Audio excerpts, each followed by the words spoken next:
Hello students, welcome to today's lecture series on ACT 214 Project Finance, study section 4. The title of today's topic is Financial Costs and Benefit Analysis. Introduction. Cost-benefit analysis is a major tool employed to evaluate projects. It provides the researcher with a set of values that are useful to determine the feasibility of a project from an economic standpoint, thus making its results easy for decision makers to comprehend and therefore enjoy a great deal of favor in project assessment. The end product of the cost-benefit analysis procedure is a benefit per cost ratio that compares the total expected benefit to the total predicted cost. In this study section, we will learn theory of cost-benefit analysis, importance of cost-benefit analysis, application of cost-benefit analysis, methods of estimating cost, and measuring benefits and cost will also be discussed. Outline of study section 4. When you have studied this section, you should be able to 1. Explain the theory of cost-benefit analysis, importance of cost-benefit analysis, know the applications of cost-benefit analysis, understand methods of estimating cost, and lastly measure cost-benefit analysis. Definition of cost-benefit analysis. Cost-benefit analysis is a technique for assessing the monetary, social cost and benefit of a capital investment project over a given time period. The aim is to gauge the efficiency of the intervention relative to the status quo. During cost-benefit analysis, monetary value may also be assigned to less tangible effects, such as the various risks which would contribute to partial or total project failure, loss of reputation, market penetration, long-term enterprise strategy, alignment, etc. This is especially true when governments use the technique, for instance, to decide whether to introduce business regulation, build a new road, or offer a new drug on the state's healthcare. In this case, a value must be put on human life or environment, often causing great controversy. Cost-benefit principle says, for example, that you should install a guardrail on a dangerous stretch of mountain road if the naira cost of doing so is less than the implicit naira value of the injuries, death, and property damages thus prevented. Importance of cost-benefit analysis. The following are the importance of cost-benefit analysis. 1. Cost-benefit analysis is used for determining which alternative is likely to provide the greatest return for a proposed investment. 2. Sometimes referred to as cost-effectiveness analysis. It is relevant to businesses as well as to non-profit entities and governmental units. 3. A business might find it helpful to use cost-benefit analysis to determine if additional funds should be invested in a facility in the home country or in another country. 4. A community, which is a non-profitable organization, can use cost-benefit analysis to assist management in determining which activities will provide the most services for the cost specified. Other importance of cost-benefit analysis are: a federal government agency can also use cost-benefit analysis to determine which of several projects planned for the national parks is likely to be most used, given the cost by interested citizens. Cost-benefit analysis increases the welfare of the organization. Application of cost-benefit analysis. Cost-benefit analysis is useful in business and non-business entities. The use of cost-benefit analysis in business. The cost-benefit analysis is straightforward when all costs and benefits are measurable in monetary terms. For example, assume a laundry company X must decide whether to rent a drying machine for the rainy season for 1,200 naira. The drying machine will produce additional cash inflow of 1,700 naira during this period.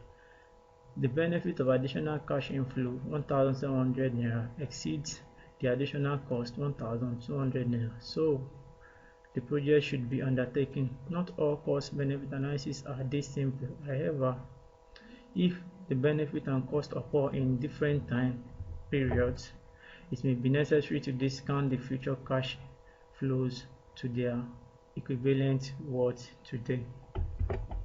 Now, application of cost-benefit analysis in non-business entity. The cost-benefit analysis are also common in non-business entity. Board of not-for-profit organizations establish priorities for their programs, and such priorities often specify desired program output. Cost-benefit analysis for non-business entity.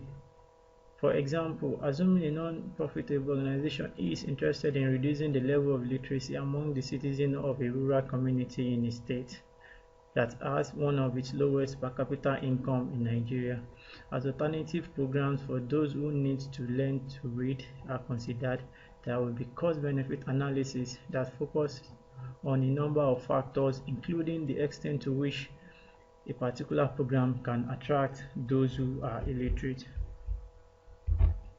The program in the downtown area of a small town might be considered because a facility is available there at a low cost, and that low cost is appealing. Focus on cost is not sufficient. However, when benefits are considered, it might become clear that those who are eager for such a program do not have cars, and that there is no public transportation from where they reside to the center of the small town. Method of estimating cost. The following are methods of estimating cost. 1. Use of technical experts. 2. Inquiring from possible suppliers. 3. Reference to similar projects. 4. Use of published tariff, surveys, and official regulation. Explaining this method one after the other, starting with use of technical expert. Technical experts may have to be called in to provide the possible solution. The nature of their work puts them in a better position than anybody else for assessing prices, which depends on the characteristics of material and equipment. Another method of estimating cost is inquiring for possible supplier. Inquiries from possible suppliers are the safest way to obtain the latest price of equipment. The only drawback is that the prices indicated do not include cost of related facilities, transportation, and assembly, with the result that the initial price has to be doubled in order to arrive at a figure for equipment erected or installed on site and in working order. For this reason, prices indicated should always be qualified by specific delivery terms and conditions relating to erection or installation, and also the condition of guarantee during initial operation period should be specified. A similar approach should be used with regards to supplier of raw materials required for operating the project. Another method of estimating cost is reference to similar projects. Reference to any similar project previously carried out by the project sponsor or by enterprises in the same industry is the simplest method of costing.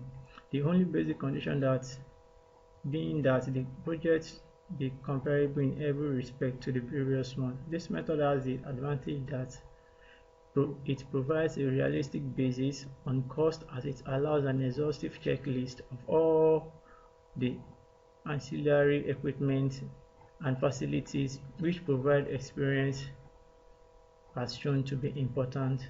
When using this method, it's important to ensure that the costs indicated are still valid. Changes which may be due to currency depreciation or an inflation must be noted. It happens quite often that the capacity of the new project differs from that of the comparable earlier project. The problem of extrapolation then arises. And the last method of estimating cost is the use of published tariff, surveys, and official regulation. Some costs may be laid down in official regulations or public tariff. For example, water and electricity rate, guaranteed minimum wages and salary, etc. Surveys, whether connected with the project or not, may provide information about the review level of wages and salaries and other expenditure items, such as average building cost, prices of certain raw materials, etc. Measuring benefits and cost. A properly constructed cost-benefit analysis will attempt to measure the change in economic welfare associated with all costs and all benefits uniquely generated by a project. Generally, this will fit into one of these three categories. 1. Marketed benefit cost, non-marketed direct benefit cost, non-marketed indirect benefit cost. Explaining these measuring techniques one after the other, starting with the marketed benefit and cost.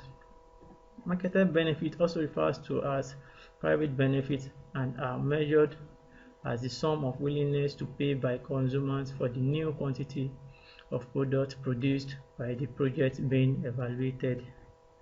I'll take that again. Marketed benefits also refers to as private benefits and are measured as the sum of willingness to pay by the consumers for the new quantity of products produced by the project being evaluated. The next one is non-marketed direct benefit cost. Non-marketed direct benefits and cost are large numbers of natural and environmental resources that are consumed directly but are not purchased in the market. And lastly, we have the non-marketed indirect benefits and cost. Non-marketed indirect benefits and costs arise not because of direct use of the resources, but rather because individuals place value on the existence of the resources. We have come to the end of today's lecture.